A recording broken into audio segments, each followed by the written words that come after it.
Au départ, je suis parti sur quelque chose de le processus basique, hein, c'est-à-dire dessiner hachure pour donner du volume.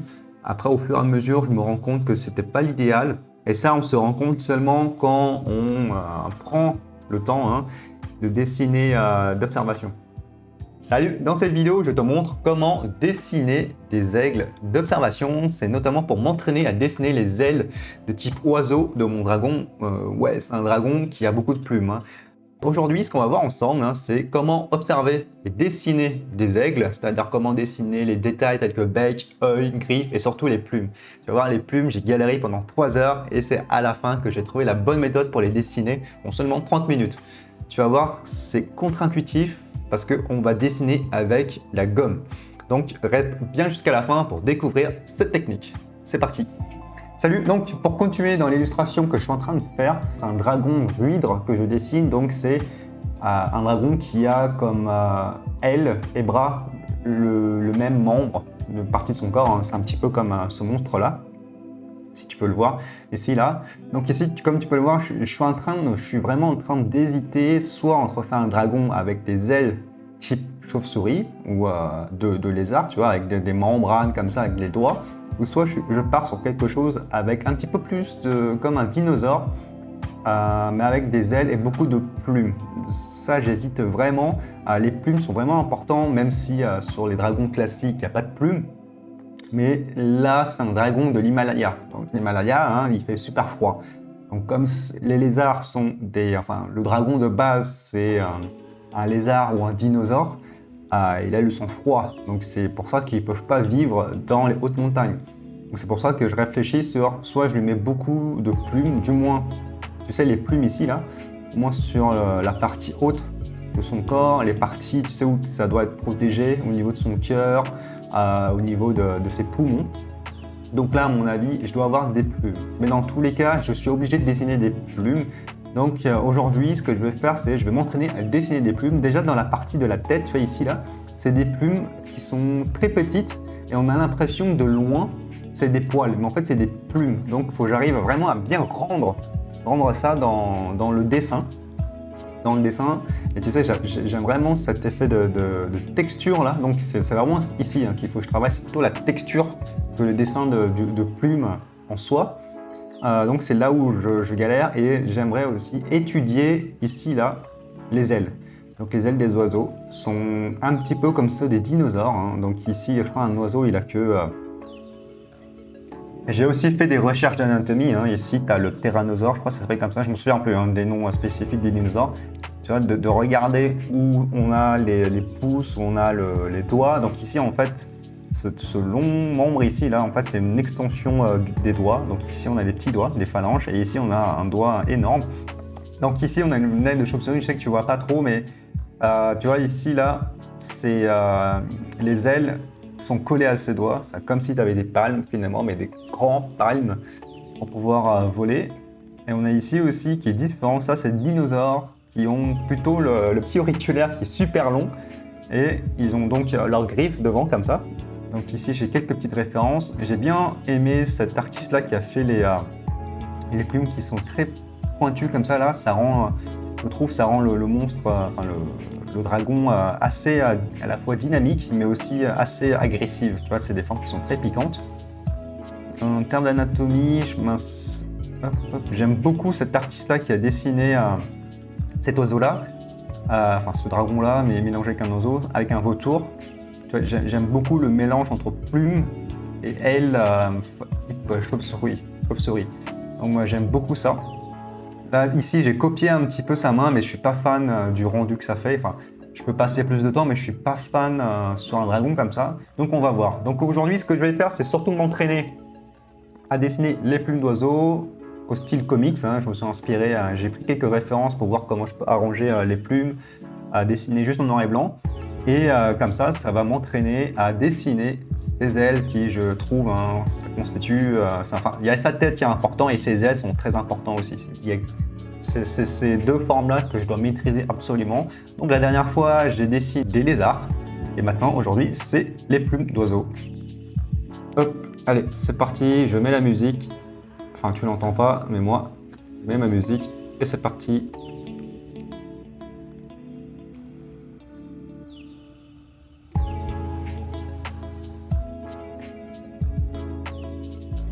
Là, ce qui est important, comme tu peux le voir, c'est déjà l'axe de sa tête. Hein. Donc ici, j'ai dessiné une sphère juste en dessous là pour m'aider.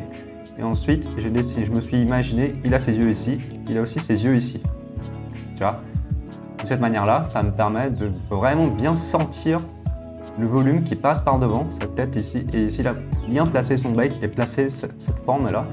Ici, là, c'est comme s'il avait fait une découpe de son bec. Ensuite, son nez ici et aussi ici. Ça, c'est très important aussi, ce trait-là, avec les yeux ici, là. Donc ici, les yeux. Et ici, là, c'est les coins de la mâchoire. Hein. Comme quand tu dessines un portrait, c'est important de savoir où sont placées les mâchoires pour pouvoir le dessiner. Donc ici, on imagine qu'il y a une ligne du milieu qui passe par là.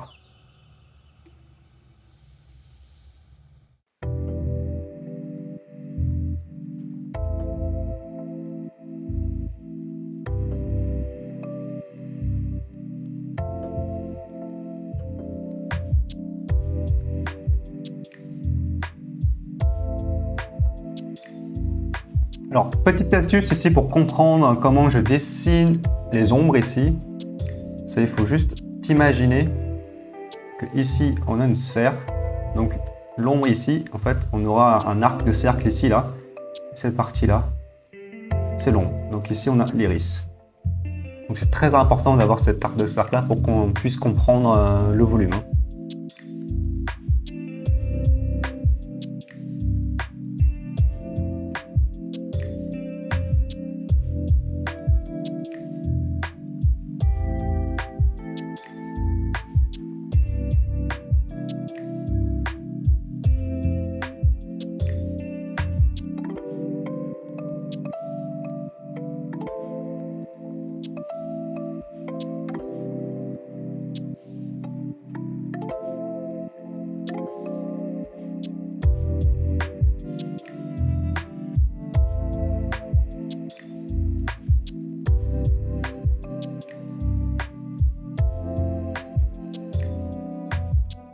Voilà pour le premier aigle. Je pense que je tourne un petit peu en rond là au niveau des textures. Là, je pense que ça sert à rien de autant de textures. Il faudrait voir que souvent les oiseaux on les voit de loin.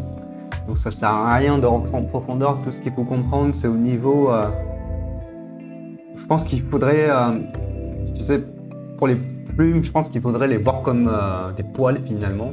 Parce que de loin, tu vois, tu te dis pas que c'est des plumes, même si ici, là, on voit de près que c'est, tu vois, on voit que c'est comme des feuilles, que, tu vois, il y a une ligne au milieu.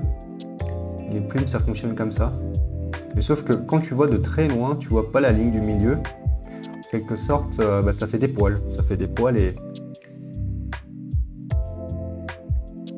Hop, voilà, le premier aigle. Maintenant, donc, cette fois-ci, je vais dessiner ça, mais j'ai envie de lui donner tu sais, une fin comme ça, là, avec des plumes assez rectangulaires, mais pointues comme ça. Je trouve ça super design et graphique. Je trouve, hein, ça donne un côté graphique. Je sais pas ce que tu en penses. N'hésite pas à me dire ce que tu en penses en commentaire de cette vidéo. Ça va me prendre une petite heure quand même, donc je vais mettre ma petite musique. Je sais pas ce que tu écoutes, toi, quand tu fais ta musique. Moi, j'aime bien écouter en ce moment, surtout en fin de journée, j'aime bien écouter quelque chose d'un petit peu acoustique et rock à la fois. Donc, c'est ce genre de radio que j'aime bien écouter. Comme ça, j'ai pas la musique. Tu vois, comme ça, j'ai pas à choisir la musique. C'est une playlist. Je cherche juste quelle ambiance que je veux avoir. Hein. Souvent, j'aime bien aussi du lofi.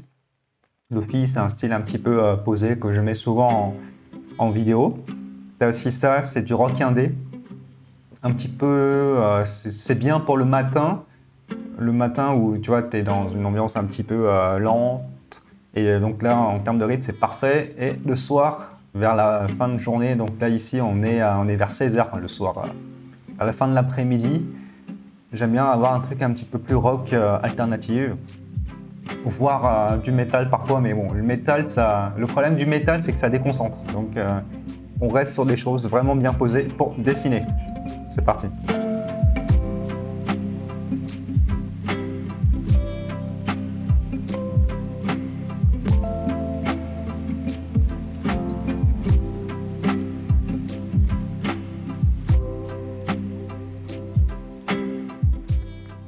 Et aussi, ce qui est intéressant, c'est de faire une ligne ici, là, d'imaginer qu'il y a une ligne de perspective, hop, ici, pour placer le jambe. Donc là, je ne dessine pas encore, hein. C'est pas le moment de tout dessiner. C'est juste placer les gros volumes d'abord.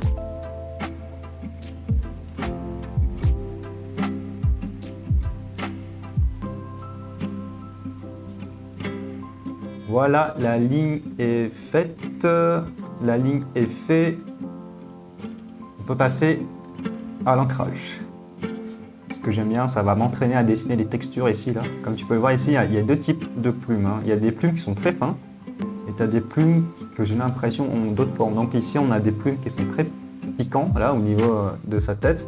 Par contre, tout de suite après, on a des plumes qui sont un petit peu plus, on dirait des fraises de profil. Les carottes.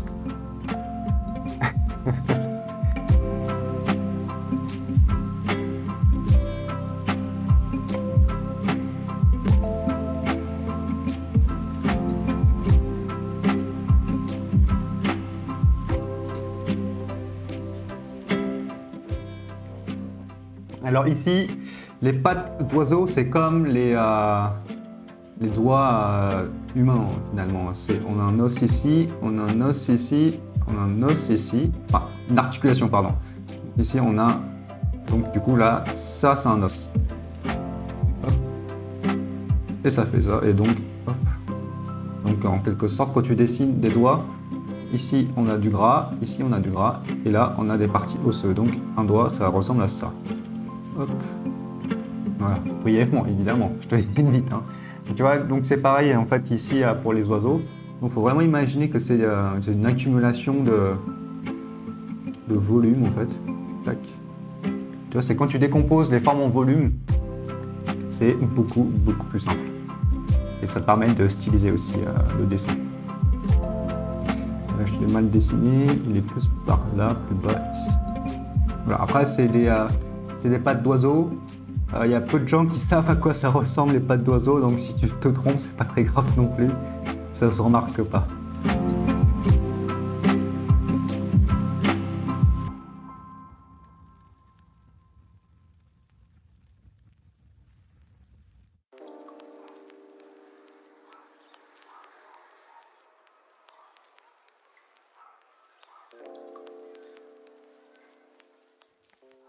Allez, c'est parti pour la suite. J'ai fait une pause et je vois quelques erreurs que j'ai fait. Donc là, tu vois, quand tu prends des pauses et quand tu reprends, c'est ici qu'on répare les erreurs. Est-ce que je remarque, pardon, juste ce petit détail ici, là, le griffe, la griffe, une griffe, oui, la griffe ici est trop grosse. Je vais donc la rétrécir un petit peu.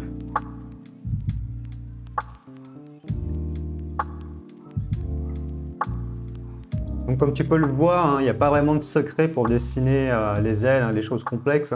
C'est savoir décomposer en premier les éléments et prendre le temps de tous les dessiner.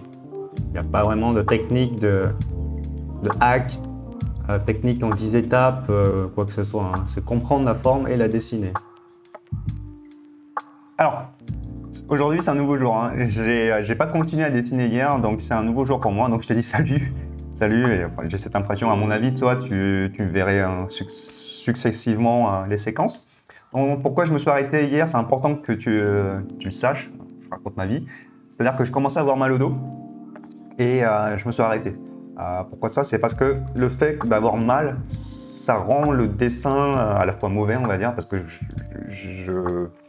je pense plus à la douleur qu'au dessin, donc ça c'est pas bon, mais aussi le fait c'est que sur le temps, si tu te forces à dessiner à chaque fois, tu vas associer en fait ce sentiment disgracieux de douleur au dessin. Et ce qui fait que ton inconscient, il va associer en fait la douleur au dessin, à ton activité de dessin, et c'est pas très bon sur le long terme. C'est-à-dire que voilà, si à chaque fois que tu te forces à dessiner, il y a un moment où tu vas plus avoir envie et tu vas abandonner le dessin. Donc prends bien ça en compte, voilà, c'est essentiellement la régularité dans le dessin. Et dès que ça te déplaît, c'est mieux de s'arrêter et de te dire demain je continue. Il ne faut pas te forcer parce que si tu te forces, c'est un petit peu comme les courbatures en sport, tu sais. La première séance, tu vas à fond, ouais, tu pousses très lourd. Mais le problème, c'est que la veille, tu vas avoir des courbatures sur 2 semaines. Et évidemment, si tu as des courbatures à chaque fois pendant 2 semaines, tu vas pas avoir envie d'aller au sport. Et ce qui te fait que voilà, tu n'arrives pas à être régulier. Donc, c'est mieux de commencer doucement. Le sport, tu commences doucement, tranquillement, tu mets des poids très légers. Et comme ça, moi, ça t'évite d'avoir des courbatures la veille. Et comme ça, tu peux retourner 2 jours après, 3 jours après, ainsi de suite, d'avoir des choses régulières dans la semaine. Et ensuite, quand tu es bien habitué, tu peux commencer à mettre beaucoup plus lourd, à y aller beaucoup plus fort. Et comme ça, tes muscles, ils se sont habitués, les courbatures sont très minimes. Je parle en connaissance de cause.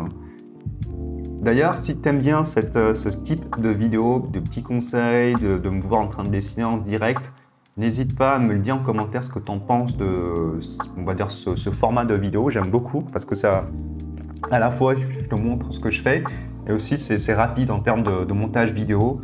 Et je pense que ça t'apporte beaucoup de contenu, de valeur.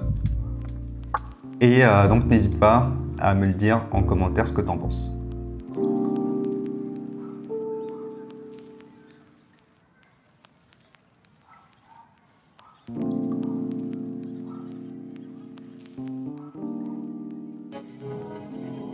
Là, comme tu peux le voir, hein, ce genre de texture, tu vois, on ne joue pas sur la valeur. On ne joue pas sur les cohérences de valeur, mais on joue sur les cohérences de masse, de sensations graphiques. Hein. On est plus sur, oui, voilà, c'est du graphisme qu'on fait, hein, c'est pas du dessin en quelque sorte, tu vois, avec des dégradés, la bonne valeur, ainsi de suite.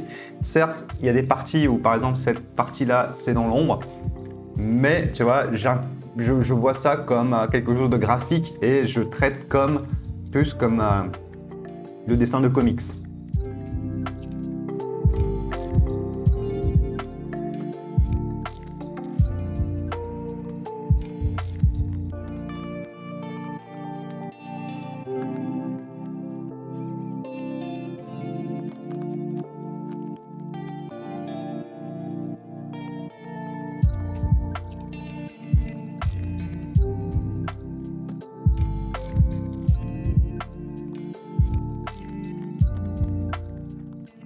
Ce qui m'énerve ici, c'est que tu vas faire des aplats rapidement en noir, ça marche beaucoup mieux. Tu as des petits bordels comme ça, les petites taches comme ça là, ça fait plus de bruit que ça décrit une texture. Donc à chaque fois, il faut réfléchir en fait pourquoi, enfin vaut mieux faire des aplats parfois et pas trop se compliquer la vie finalement. Là j'en ai la preuve. Tu vas chercher à des choses simples, parfois ça marche beaucoup mieux. Ah, mais je pense que j'ai compris mon erreur depuis le départ. En fait, j'aurais dû commencer directement par le noir. J'aurais dû faire un aplat directement par le noir et dessiner en négatif. C'est ça que j'aurais dû faire. C'est ça, et non remplir des petites taches de noir. Donc ici, ce qu'il faut faire, c'est dessiner en négatif. Donc ici, tu vois, je fais une sélection et je vais faire quelques petites taches comme ça là, à l'inverse. Hop. Je vais dessiner dans la forme, comme ça.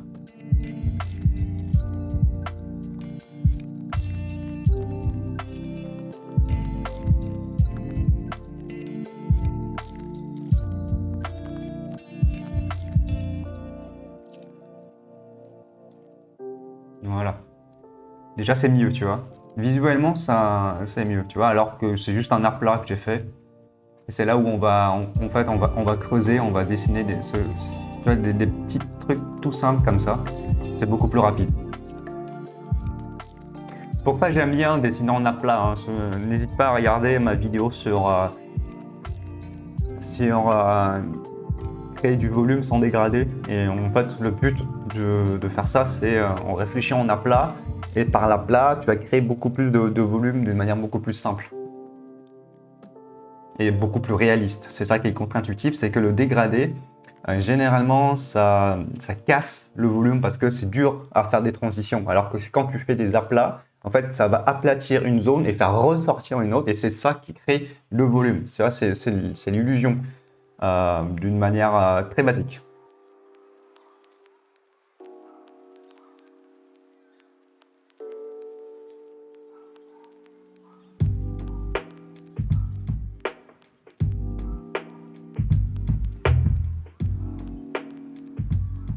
En tout cas, ça c'est super parce que je me rendais pas compte que c'était aussi galère à dessiner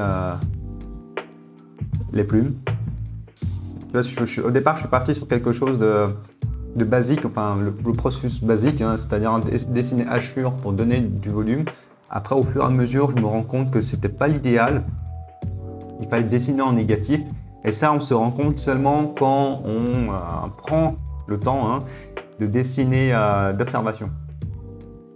Et généralement, quand tu dessines d'imagination, tu fonces tête baissée comme ça et tu te rends pas compte, que tu fais mal les choses, hein. Alors que tu vois, tu prends le temps de dessiner d'observation, c'est beaucoup plus simple et ça te permet de repérer les erreurs potentielles que tu n'aurais pas repérées quand tu fais de l'imagination. Et ça, c'est très important et c'est un truc qu'on oublie souvent et c'est problématique, hein.